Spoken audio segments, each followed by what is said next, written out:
Throughout history, people have huddled together to pose for photos, trying to capture a moment in time. Obviously, not every photo tells a happy story. In these cases, people posed next to disturbed killers who would have their secrets exposed to the public later on. The lucky ones are able to look back in shock, now realizing the person they posed with was a heinous criminal. For others, their fate turned out to be much worse. Number 5. John Wayne Gacy has become a household name thanks to Gacy's twisted actions. While most know his story, here's a brief recap. Gacy was an American serial killer who targeted young men from 1972 to 1978. He took at least 33 victims, mostly in Cook County, Illinois. He's notoriously known as the Killer Clown due to his part-time work as a children's clown, where he would attend birthday parties, charitable events, and parades. Gacy went by the name Pogo the Clown and Patches the Clown. His peers described him as passionate, mentioning the fact that he designed his own costumes and applied his own makeup.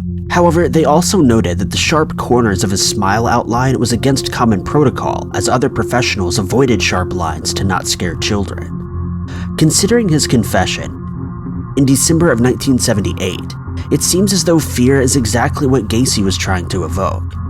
He was sentenced to death row and executed on May 10, 1994. Of course, none of these facts were known in 1975, when the First Lady of the United States, Rosalynn Carter, stood beside Gacy for a photo.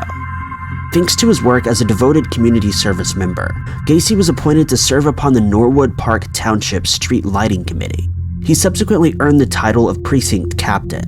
He later went on to work for a committee responsible for organizing an annual parade and subsequently met the First Lady. The pair posed for a photo in which they were both grinning ear to ear. First Lady Carter then signed a copy of the photo saying, "To John Gacy, best wishes, Rosalynn Carter." As mentioned before, there was no way for the First Lady to have known about Gacy's crimes. Still, the photo served as an embarrassment of the Secret Service because in the picture, he was wearing an S-shaped pin, which signified that he'd been given special clearance by the Secret Service. Just try to imagine how the First Lady felt when she later found out about Gacy's crimes. Number 4. It seems that no list involving killers is complete without a mention of Ted Bundy, one of the world's most notorious killers of all time. This isn't just a shameless plug for the always creepy Ted Bundy topic though. This photo actually fits the theme perfectly. It seems redundant to share Bundy's background, so to put it simply, he was an American killer who took the lives of young women and girls in the 1970s. He confessed to at least 30 cases, but detectives still speculate that he was responsible for more. He was eventually caught, sentenced to death, and executed in 1989. During his crime spree, none of his friends or relatives had any clue that Bundy was frequently performing such horrendous crimes.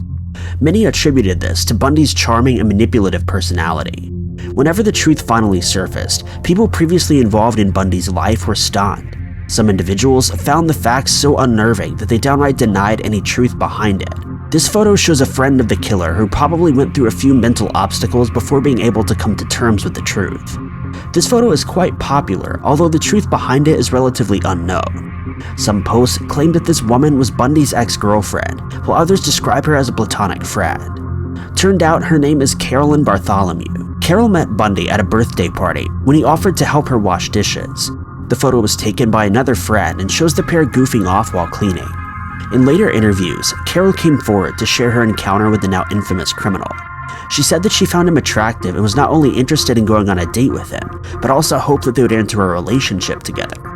She never got the date, which turned out to be something that she was grateful for. Although her interaction with him was brief, she mentioned that he showed no signs of being how demented he truly was. Looking back at the photo, she states she was blissfully unaware of his actions. Number 3. While some of these photos were taken during a time when the criminals were going about their normal daily lives, this case features a selfie taken just moments after a tragedy. Tyler Hadley was a normal kid when he turned 15. That's when his parents allegedly noticed a change in him. He started to misbehave and often acted out violently when he didn't get his way. Relatives would later confirm that Tyler's behavior and actions had grown worse with each passing day up until he turned 17. The week before, July 16, 2011, Tyler's parents, Mary Jo and Blake Hadley, took their son on what was supposed to be a happy family reunion, featuring a cabin stay. Information regarding the trip is limited, but for the most part, it seemed as though things went well. Before 5 p.m. on July 16, 2011, Tyler approached his parents wanting permission to throw a party.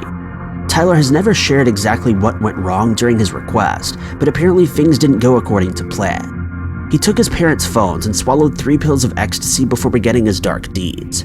He stood behind his mother as she sat at a desk, working on the family computer. According to Tyler, he stood there quietly and motionless for at least 5 minutes.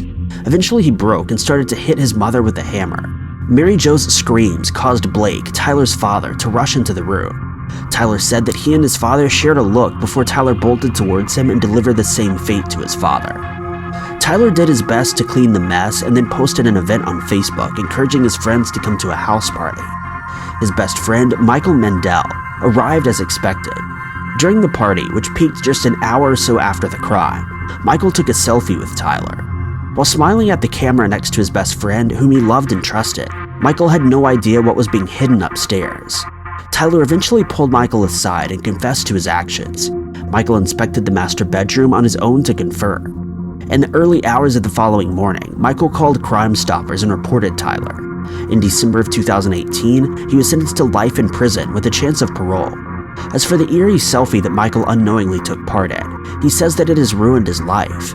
In an interview with ABC News, he said, "I can't go to school without people saying that that's Michael Mandel and relating me to something this sick. And that's what everyone knows me for, the best friend of a murderer." Number 2. In most criminal cases, the friends and relatives of a criminal are usually completely unaware of their crimes and simply go about their lives without ever realizing something is off. For the most part, this can be a traumatic and emotional experience. These photos share a special glimpse into how family can be torn apart by secret killers. Dennis Rader was an American serial killer known as BTK, or the BTK Strangler. Over the course of 17 years, between 1974 and 1991, Dennis took the lives of at least 10 victims, mostly in the Wichita, Kansas area. While taking innocent lives and sending anonymous letters to police detailing his crimes, Dennis was able to maintain a healthy home life. He was seen as a loving family man.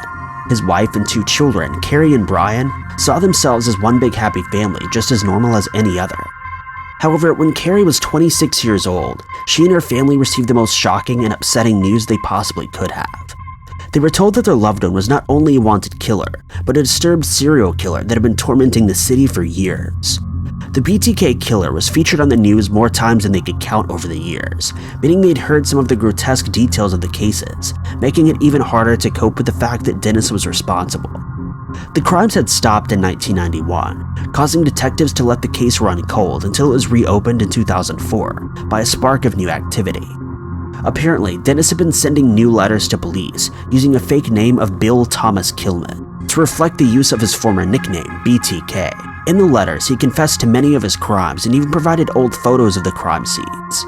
After the letters, police looked into Dennis's computer files and found information that identified him as BTK. They still needed stronger evidence to make an arrest, though. Detectives obtained a search warrant to collect DNA from a pap smear that Dennis's daughter had taken. The DNA revealed that Dennis was the most likely killer. He was later arrested in 2005 and confessed. This meant that his family was still unaware of his past crimes in the last 17 years that followed his arrest.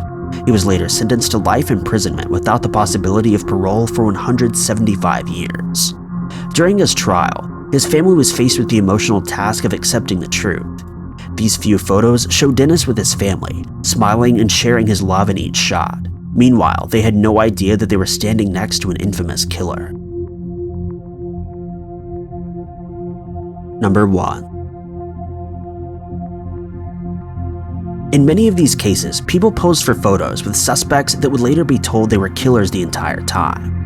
In this case, however, a young woman actually took a photo with her own killer shortly before he took her life. This may be considered more disturbing than the others based on that fact alone. In 2015, a young mother from Arkansas was found deceased in her home with a gunshot wound. The crime scene investigation found signs of a struggle, but weren't able to immediately identify who was at fault. That is, until they dipped into the victim, 21-year-old Stephanie Hernandez's social media accounts. What they found was a chilling suggestion that her own boyfriend had taken her life. A Snapchat selfie was taken just hours before she was found, showing Stephanie sitting in front of her boyfriend, Rafael Gonzalez, as he held a gun pointed at her head. As a pun, the photo was captioned, "Strap check." Stephanie didn't look upset or afraid in this photo, so it's assumed that the couple was just joking around. Little did she know that not only would this be the last selfie she would ever take, but it also featured her soon-to-be killer. Thanks to evidence collected by investigators, which was not revealed to the public, an arrest warrant was filed for 20-year-old Rafael Gonzalez. He was arrested the next day and charged for his crimes. Rafael never confessed as to why he killed his girlfriend, if he in fact did. Her children were away with relatives for the night, and detectives speculate that a heated argument unfolded, which led to the tragic aftermath we see now. While Rafael was pointing a gun at Stephanie in this final photo, it's clear that she was happy in the moment and completely unaware of what was to come. While we don't know much about their relationship simply from the fact that she posed for such a photo, it suggests that she loved and trusted the man she was with, which makes the outcome even more heartbreaking. Friends and relatives of the victim saw the photo later and described it as disturbing and eerie. Thank you guys so much for watching. If you like this narration, maybe consider checking out my personal channel at youtube.com/ty_knots. And if you like this video, be sure to click that like button, subscribe, and click the notification bell to keep up to date with all of our future uploads.